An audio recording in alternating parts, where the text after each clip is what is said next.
अमरावतीच्याच बातमीकडे वळूयात। अमरावतीमध्ये आज मतदान होतंय।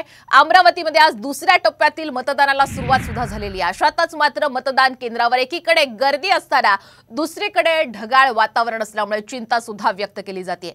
विदर्भात यावेळी उन्हाचा फटका हा बसतोय, मात्र दुसरीकडे ढगाळ वातावरण असल्यामुळे अधूनमधून हलका पाऊस सुद्धा बरसतोय। त्यामुळे या सर्वाचा परिणाम आता मतदानावर कशा पद्धतीने होतोय अशी चिंता सुद्धा व्यक्त केली जाते।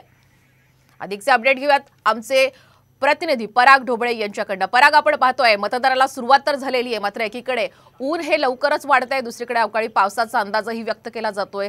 कशा पद्धतीने मतदान प्रक्रियेला सुरुवात झाली आहे?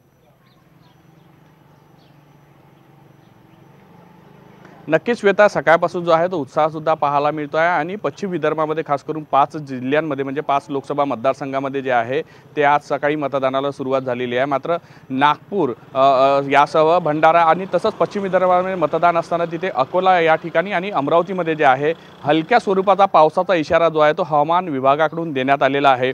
पुढील 3 तास म्हणजे साधारण 10 वाजेपर्यंत सुद्धा हा पावसाचा अंदाज जो आहे तो हवामान विभागाने व्यक्त केलेला आहे। त्यामुळे एकीकडे मतदान केंद्रांवर गर्दी असताना जर ढगाळ वातावरण राहिले आणि पावसाचे थेंब अधूनमधून पडत असल्यामुळे कुठेतरी याचा काय परिणाम होतो आज दिवसभरामध्ये ते पाहावं लागणार आहे। कशा पद्धतीने परिणाम होत आहे, कारण की सर्वसाधारण या महिन्यामध्ये मोठ्या प्रमाणात ऊन असते आणि उन्हीचा फटका जो आहे पहिल्या टप्प्यामध्ये आपण बसल्याचा पाहायला मिळालेला आहे। त्यामध्ये मतदानाची टक्केवारी कुठेतरी कमी झाली होती। मात्र दुसऱ्या टप्प्यामध्ये पश्चिम विदर्भात आज मतदान होत असताना जो आहे सकाळपासून अमरावती आणि अकोल्यामध्ये जे आहे पावसाचं सावट पाहायला मिळत आहे। अकोल्यामधील बाळापूर तालुक्यामध्ये रिमझिम स्वरूपाचा पाऊस सुद्धा झाला होता। तसंच अमरावतीमध्ये सुद्धा काही ठिकाणी जे आहे सकाळपासून थेंब थेंब हलक्या स्वरूपाचा पाऊस जो आहे तो काही भागांमध्ये पडताना दिसून येत आहे। धन्यवाद पराग। आपण